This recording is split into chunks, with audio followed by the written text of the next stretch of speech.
que eu quero fazer aqui é propor uma perspectiva diferente sobre o Último Mestre do Ar. Eu conheço os problemas de whitewashing que esse filme tem, e isso é uma merda, eu não quero passar pano nem nada, só que hoje, só hoje eu peço pra você esquecer disso, e também esquecer do desenho da Nick. Eu amo a animação e odiava o Último Mestre do Ar exatamente porque ele vai num caminho totalmente diferente da obra original, e eu acho que esse é o principal motivo que gerou o hate enorme que esse filme tem. Só que atualmente eu não vejo mais por que uma adaptação para o cinema tem que ser fiel. Eu acho que o diretor ou a diretora não tem que ficar presos à mídia original do que eles estão adaptando. Até porque um cineasta tem que ter a liberdade de botar a sua perspectiva numa história. E revendo o Último Mestre do Ar, eu percebi que tem muita coisa interessante na relação com a linguagem que o Shyamalan se propõe a fazer. Ele usa a estética e a encenação para transformar o desenho em praticamente um mito antigo, uma lenda que fala sobre a busca por remissão dos pecados.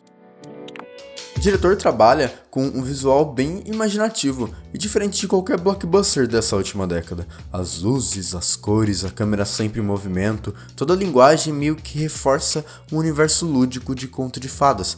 Talvez o melhor exemplo disso sejam as cenas no mundo espiritual. Elas têm uma atmosfera muito onírica e também a encenação não respeita uma fisicalidade mais linear. O Shyamalan também é muito criativo na maneira que transforma as lutas em danças extremamente coreografadas que demonstram uma graciosidade e contemplação. São combates bem anticlimáticos até. Dá pra ver isso na cena em que os protagonistas lutam com os soldados da Nação do Fogo para libertar uns dominadores de terra. O diretor filma esse combate num plano sequência, ele coloca a câmera para passear pelo cenário quase como se fosse levitada por um dominador de ar. Eu acho que o que ele quer fazer é demonstrar essa libertação dos pecados dos personagens por meio dos movimentos das artes marciais e da câmera. São cenas de ação que acabam até recusando uma ação mais direta e brutal para assumir uma certa espiritualidade. Eu gosto também como o Shyamalan simplifica a jornada do desenho. Ele se apropria das partes principais e joga fora quase todo tipo de desenvolvimento de personagem que existia. O que eu não acho ruim, tem muita gente que acha, é uma perspectiva diferente sobre a mesma história.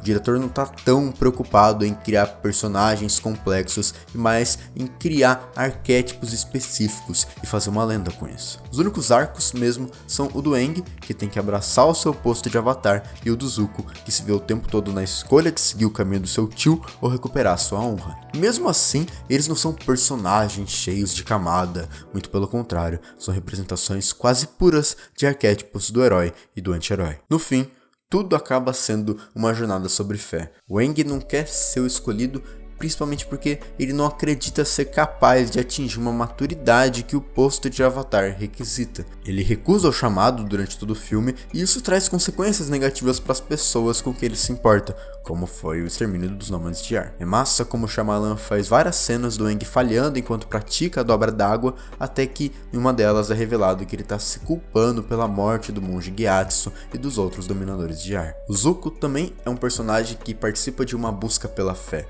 Ele não acredita que possa ter uma vida fora do seu desejado lugar na realeza da Nação do Fogo. Tem um momento muito foda que ele tá junto com o tio e pergunta pra uma criança ali perto se ela sabe a história do príncipe traidor da Nação do Fogo.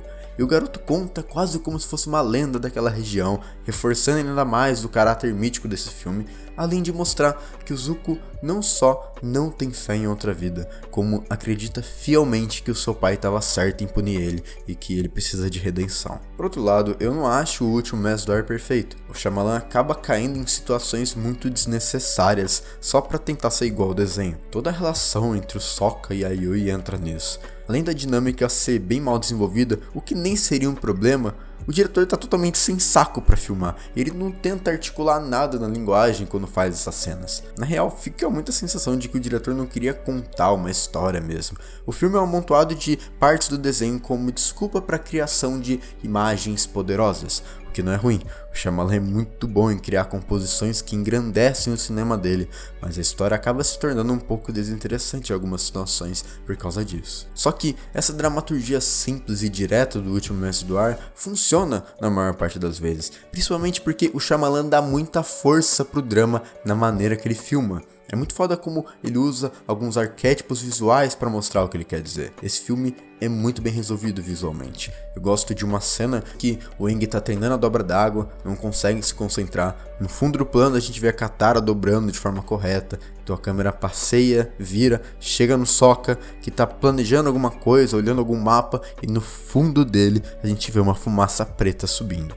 Tudo isso narrado pela Katara. Shyamalan imprime muita coisa com essas imagens, tanto o conflito interno do Aang, quanto a ideia de que a gente está assistindo a um filme que surge a partir da tradição oral. Além de que só de ver a fumaça a gente já exprime um significado daquilo interno. É uma coisa muito sensorial, que você nem pensa direito, mas só de ver você já entende que aqueles são os vilões. Aquilo vem da Nação do Fogo, principalmente por causa da industrialização deles. Mas acima de tudo nesse filme, pra mim fica o final. O clímax é o momento que os personagens conseguem assumir as suas próprias crenças e atingir uma maturidade.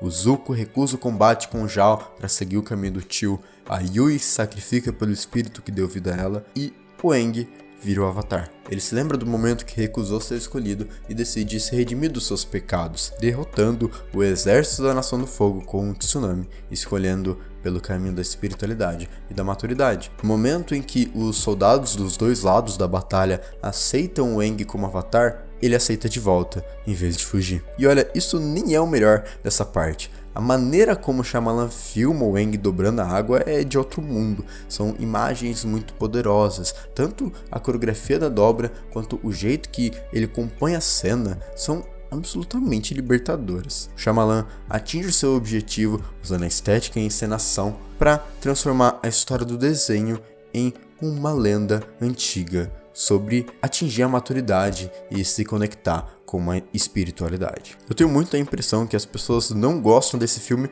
por não se deixar levar pelo que ele está se propondo. O diretor nunca quis fazer uma obra fiel ao desenho e, por mais que realmente seja um problema todos os personagens principais serem brancos e os vilões não serem brancos, também é estranho culpar um diretor indiano de fazer esse tipo de prática racista. Provavelmente isso é uma decisão que vem do estúdio. Enfim, você pode até não ter curtido o filme ou mesmo discordar de tudo que eu falei aqui, mas se esse vídeo te deu vontade de rever, pelo menos já fiz minha parte.